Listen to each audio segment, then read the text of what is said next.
Joining me now is Congressman Chip Roy. He represents the 21st Congressional District of Texas. Congressman, thank you so much for joining me today. My pleasure. Thanks for having me on. Of course, welcome back. During your speech on Wednesday, you said that President Trump committed impeachable conduct, but you did not vote to impeach him. Can you walk us through how you made that decision? Sure. Probably not in as short a time as you might need me to do it, but I'll do my best, which is this. The Democrats drafted articles of impeachment, which I believe were flawed. They focused in very specifically on incitement and connecting that to insurrection, which are very specific legal terms and actually have very important meaning in our society. And when you start doing that and you start attributing to statements uttered by particularly public officials, but anyone really, as being incitement, then that's a very dangerous road to go down. And we start risking cleansing the public square of political speech. And we should not do that. When the president said, for example, that we should take the fight, I think he said something to the Capitol or something in that zip code, or we're going to lose the country. Those are edgy words in the context of looking through the lens retrospectively at what occurred on Wednesday. But that we say things like this a lot about fighting for the republic and standing up for what we believe in and taking the fight to the swamp or the politicians in Washington. We do not want to discourage citizens from speaking freely, and we certainly don't want to discourage public officials from having a very open conversation with people on the media or in speeches.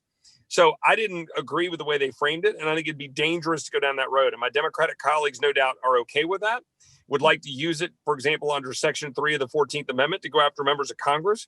And we don't want to go down that road. We need to do our part. We need to stop that, put it down. Let's sit down and let's lead this country. And that's what I said on the floor of the House on Wednesday. Now, what did I mean by impeachable conduct? What I mean is this. The president of the United States openly and notoriously publicly said in statements as recently as Georgia, campaigning on the Monday night before everything occurred on Wednesday on the 4th. He said about Mike Pence that he should do the right thing with respect to, frankly, unilaterally deciding not to count the electors that were going to be put in front of him. And he was saying that he should do that or, we won't be, quote, happy about it, was the way he said it. He tweeted this out. He said this repeatedly. There were articles written about it. On Tuesday night before the Wednesday, I was writing my speech about objecting to the objectors. I did not want to do that. I thought we should count the electors. And I went to a place to get food at 10 o'clock on that Tuesday night, the 5th.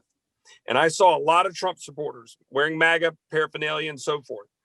And almost all of them, I heard multiple conversations saying, tomorrow, liberals are going to be upset.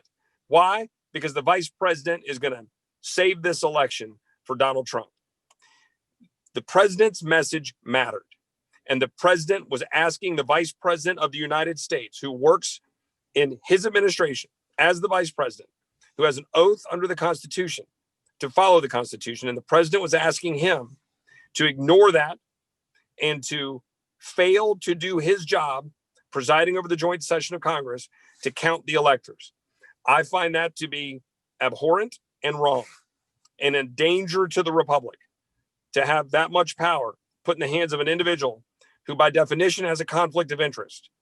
And the president should never have asked him to do that, should never have given false hope to the American people that there was somehow going to be some change in the election on January 6th. He should be ashamed of doing it. We should all openly condemn him for it. I believe it was impeachable conduct because it struck the heart of the reason the American people were amped up in false belief that something that could occur that could not occur. And it's why people were going around the Capitol building that day after having ransacked the place, after beating a police officer to death, after a woman lost her life. They were going around the Capitol saying, hang Mike Pence. And there's only one reason they were doing that. And it was because the president had seeded the idea that there was something that could be done that couldn't. Now, just along the same lines, you had put out a statement praising Liz Cheney for her bravery in standing up for the Constitution. And you also put out an earlier statement detailing how under the Constitution, Congress's only role in the electoral count is to count the electors submitted by each state and to not make value judgments. What do you think was driving all the members who wanted to make just those value judgments? Well, I never want to speak for my colleagues. I have enormous respect for all of us that are working in Congress on both sides of the aisle, trying to do our job to the best of our duty. But let me just say this. I think that there's a lot of finger pointing going on, and people need to cool their jets. And I think my colleagues on my side of the aisle need to cool their jets, pointing the fingers at Liz, who I think was doing her level best to honor her belief in what the Constitution says, and why I ended up in a different place than she did in terms of the vote on impeachment. I applaud and appreciate that she was trying to defend the Constitution, and she was right to call out the president. With respect to the colleagues of mine and others that are raising questions about her, I think they need to back off. But also similarly, people ought to back off a little bit at pointing fingers at my 126 or whatever it was colleagues that signed the amicus brief and decided to go ahead and object to the electors, or for example, going after Senators Cruz or Hawley, because they interpreted the Electoral Count Act differently than I do, because they believe that there was a reason to be able to object at that point out of concerns for what they thought was election fraud or abuses in our election system. People are rightly concerned that we make sure we get the right people elected. We should be loath to go throwing people under the bus and criticizing them for doing what they think was right at that time. Let things calm down a little bit. Let's get back to doing our job. Let's figure out how to bring this country back together again. But Republicans need to get busy focusing in on the train that's coming at us as conservatives. And it's a big train coming at us in terms of the size and scope of government, and $2 trillion bills, and HR1 that's going to try to rework our election system in the next week, and federalize a lot of it in ways that we're not going to be comfortable with. Things that we know they're going to do with respect to open borders and reversing the Trump policies, and backing away from standing with Israel and siding with Iran, and appointing judges and appointing crazy leftists to run departments and increase regulations. I go down the list after list. Let's get busy doing our damn job, y'all, and stop pointing fingers. I think Liz was trying to do what she thought was in the best interest of defending the Constitution of the United States. Something that you brought up, and you signed a joint statement about this as well, is sort of rebuilding the nation and moving forward together. How are you planning to do that? Well, I think the biggest thing we need to do is to remember that we're a large country, 330 million people, 50 states, and we are designed for a very specific structure of federalism. So we can agree to disagree. I don't need to tell people what to do in California, but they sure as hell need to stop telling me what to do in Texas.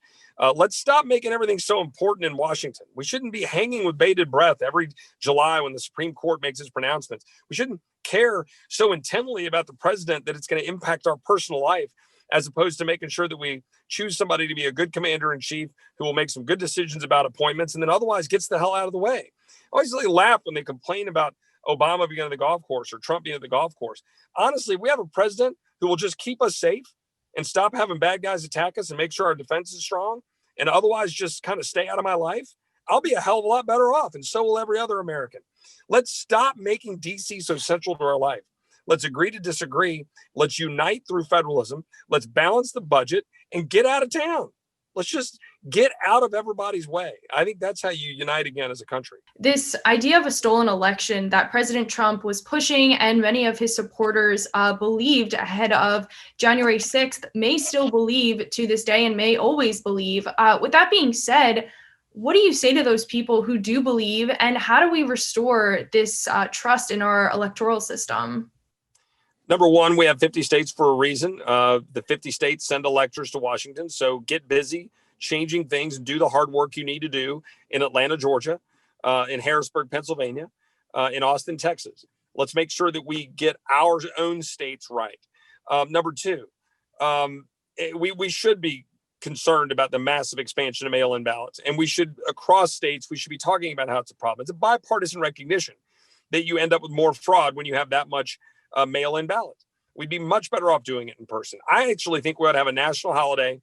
We ought to all go in and vote in person as close to the same election day as possible. I hope to probably introduce some legislation along those lines or work with my colleagues to do it. But I also don't think we need to overly federalize things. Let's just get out of the way and try to do the best we can with federally to set some parameters, but largely states need to do the hard work of fixing their election system locally. We care about getting them right in Texas, just as folks do in Georgia or Pennsylvania. Last point I would make is this. Remember, if you believe that the election was stolen, okay? I forced a vote on the floor of the House of Representatives on Sunday, January 3rd, asking if we should seat the members of Congress from the 6 states in which people were raising questions. Why did I do that? Because if you believe that all of those members should be seated, then you cannot at the same time say that there was systemic fraud or systemic election abuses that undermine the electors of the presidency and say that you believe that those members of Congress should also be seated. Let's stop talking out of both sides of our mouth. Let's focus in on what we need to focus in on and make sure that we're telling the American people what we believe. There are legitimate concerns, legitimate problems, but let's not run around claiming that an election was stolen rather than going through and fixing the problems that lead us to have concerns about every vote being counted properly. Just to flash back to January 6th with the Capitol riot, did you fear for your life or other people's lives during the riot? Yeah, I didn't really, fear for my life. I mean, look, many of us in that chamber have gone through many circumstances in life. That's why we're there. We've got veterans who are there. Dan Crenshaw, somewhat famously, Mark Green, who was around when we captured Saddam Hussein. I mean, there's a lot of guys and gals that have impressive life stories who have faced a lot greater harrowing situations than that. I'm a cancer survivor. There are others. Most of us have a different perspective in life. I can tell you mine is just that, we're all here for a fleeting moment. So I'm not too worried about it. I wasn't afraid that way, but I was, the Capitol was under attack. We were under assault. There was storming of the building. We were seeing social media about it. The front door of the Capitol, the House chamber, was being beaten and slammed while we were in the chamber. This is one of the reasons why I strongly disagree with Speaker Pelosi in suggesting that we need metal detectors at the House floor. We need to be able to defend ourselves on the floor of the House, and we ought to be able to be armed if we want to. That's the Second Amendment. It's about personal and self-defense. But in any event, if you weren't armed, which most members were not armed on the floor of the House, you're a sitting duck sitting there in the House chamber. And that comes into stark reality when you realize that there's an angry mob storming the Capitol. But the biggest thing that I was worried about, really, honestly, were the Capitol Hill police officers who were overwhelmed, but have a duty and an oath. And frankly, God bless them for holding that line. That one Capitol Hill police officer who led people away from the Senate chamber did so bravely. God bless that guy.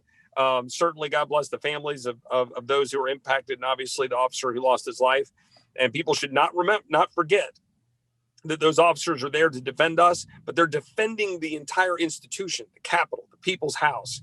And it was under assault that day, and it is one of the many reasons why I had trouble with the president's direction of his animosity towards the vice president. Why do you think radicals on both sides of the political spectrum have become so emboldened and outspoken about their concerns? And in your opinion, what's the best way to sort of tamp down all the craziness that's going on right now? Well, number one, I would encourage you, if you are on social media, just get the hell off of it. It is not positive. I've shut down social media for me personally and for my office. I did so a week ago. Wrote an op-ed in the Wall Street Journal about it. I think that it is poisoning our discourse. I think we need, secondly and relatedly, we need open debate on the floor of the House of Representatives. If you're listening to this, tell your members, demand of Speaker Pelosi that we restore open debate on the floor of the House.